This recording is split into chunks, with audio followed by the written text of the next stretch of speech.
You know what a lot of brothers do? If they're able, they get the fuck up out of those communities. They leave. The brothers with skills, the Officer Charleses of the world, if you will, the Nagone 11s, if you will, they leave. They get out. Because why do they need to stay there? They ain't got their own personal involved in it, so they might as well go ahead and roll. I was listening to the Chaos Reign show. Shout out to Chaos Reign. And the traditional argument came up. Why don't the responsible black men police the other black men? And the truth is, you can't. Just like you don't police other people's bedrooms, you can't police other people, period. And so it's kind of the moot circular argument that always happens. And so for the naysayers to guys who choose to leave, I wanted to remind them of this oldie but goodie. Daniel, stand up. How many children? 28. How many women? 16. Terrence? 4 4 children. With? 2 different women. Yeah. Ryan? Almost 5 children. Almost 5. Yes, Talk to me about it. Almost 5. I have another baby due November 22nd. So 4 children. 4 children. How many mothers? 4 different women. 4 different women. And you got a baby on the way. Okay. And John? 6 baby mothers, 11 children. 11 children. And Jumani? I have 6 children with 4 different women. 4 different women. Yes, ma'am. Now here's what I want us to get. That these men collectively have 87 children, that includes Jay, with 50 different women. When you see this, you have to understand that this is basically showing that the reward structure for guys who tough their way through school is not really functioning. Because while these guys were doing all of this, the guys that were busting their behind with school were competing with this. This is a TikTok of the Korean study routine for a high schooler, waking up at 5:30, studying an hour before going to school at 6, catching the bus to school, and then having a normal school day. And you can see that this is ingrained from the beginning. Tutoring until 10, studying another hour, and then going to sleep at 12 o'clock. This is the competition for the people, the guys and women, I guess, that are trying to get the top end degrees. Their competitors, the competition, the competing cultures, if you will, are doing this with their highest graded talent. And just so you know, it's not just Korea. This is Japan. Same case. These are elementary school students in their summer break studying extra homework. This is the competition. So when guys are in the top end schools studying and trying to get good grades in the test, the competition are people, young kids who parents have invested in them from elementary school. If you live in Asia for an extended amount of time, you'll see that the studying is not just a routine, but it's a part of the culture. And it's a part of the culture that reinforces for young men who might be the geeky kids in the end of the classroom getting together doing science problems during lunch break, that in the end, if they indeed get into the right college and get into the right company and they bust their behind, that the dream of building a family with a doting wife is available to them.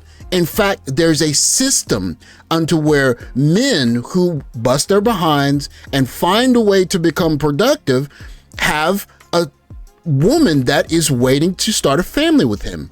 And you'll see this in many cultures all around the world, where young men who are doing their best to make something of themselves have a whole system that functions to make sure that on the other end of his success, while he's building his way up, there is a woman waiting to start a family with him. Unfortunately, in the Black community, we have a opposite system compared to the Asian system, where in the Asian system, in the beginning, they get support via tutoring and monetary support from their parents. On the back end, there is a family or someone who wants to wed their daughter off to that person so that they can start a family.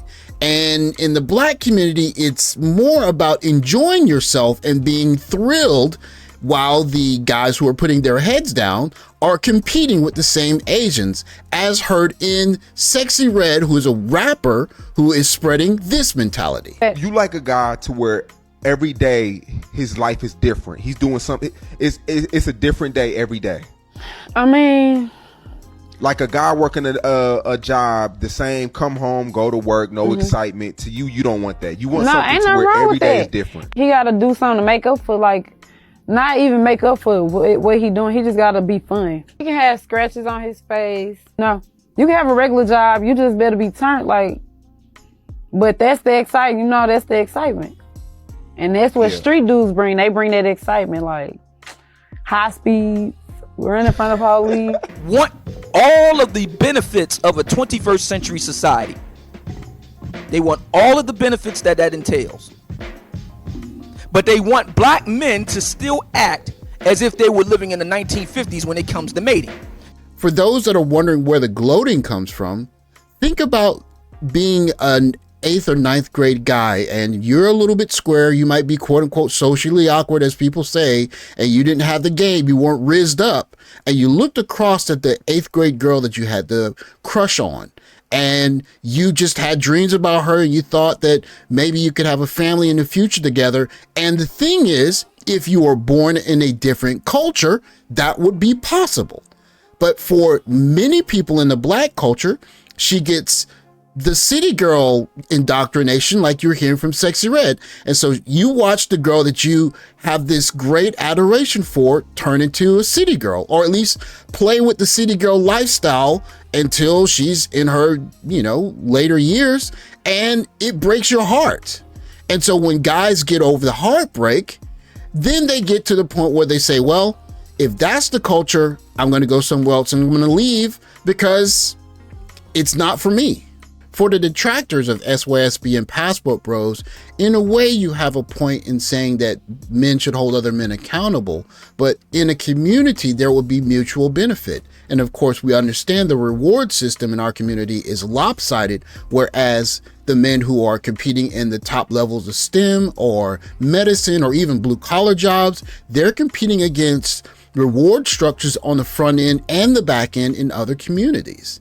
And so I would say to detractors, I will ask these 4 questions. For that young nerdy kid who's in an apprenticeship, or he's a cadet in the police academy, or he's in a STEM field and he's going through it, have you ever sent him a care package? If you've done this, then you're probably getting your foot in the door of having an opportunity to stop a guy from becoming a passport bro. But if you are living your best life and you're doing the kind of advice that Sexy Red is suggesting, you're out partying while this guy is struggling eating ramen noodles with his head down in the books. Have you checked on this guy during finals week? You check on his nerves, make sure he's eating, resting, if he's okay with everything.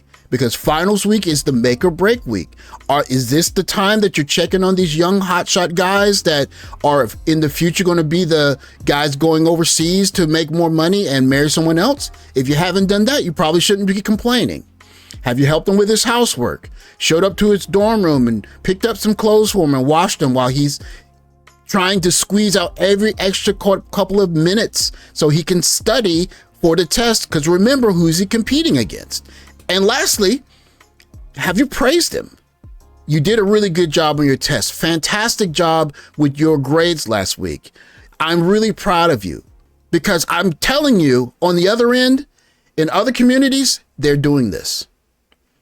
And they're getting a head start, not only on the guys so that they don't want to leave their culture, but they're motivating guys to, in the end, prepare themselves not only to succeed, but to know that every point of the way along his journey to success, there's someone that appreciates him for all of the work he's putting in.